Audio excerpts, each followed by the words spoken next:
Everyone, সবাই কেমন আছো? তো আজকে আমাদের মানে শ্রাবণ মাসের আগেই ননভেজ লাস্ট খাওয়া হচ্ছে। তো এরপরে আমরা ননভেজ খাবো না, কারণ শ্রাবণ মাসে মা উপোস করে সোমবারে। তো আমরা ননভেজ খাই না, পুরো শ্রাবণ মাসে আমরা নিরামিষই খাবার খাই।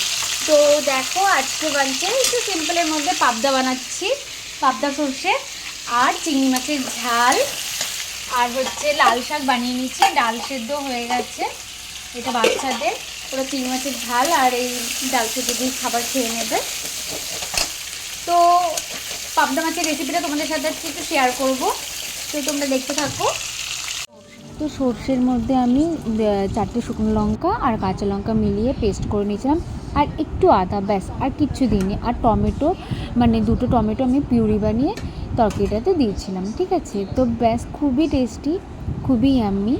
তো এখন আমি মাছগুলো ধীরে ধীরে সাজিয়ে দিচ্ছি। মাছের ঝালও রেডি হয়ে গেছে, যে পাবদাও আমাদের রেডি, দেখতে পাচ্ছ খুব সুন্দর কালার এসছে।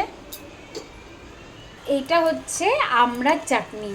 বন্ধুরা, কারা কারা আমড়ার চাটনি পছন্দ করো বলো? আমার শাশুড়ি মা খুব পছন্দ করে।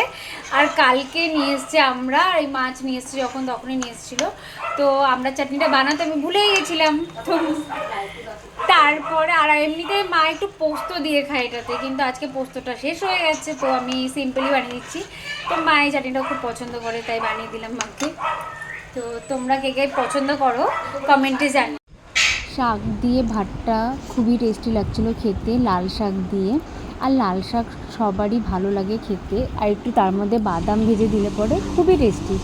তো পাবদা মাছের সাইজটা দেখো বন্ধুরা। আর সত্যি বলছি, তরকারিটা এত টেস্টি হয়েছিল না, একদম সিম্পল রেসিপি, তোমরা ঘরে একবার ট্রাই করে দেখবে। আর ভালো লাগলে কমেন্টে জানিও কেমন লাগলো আমার এই ভিডিওটা। ওকে, বাই বাই।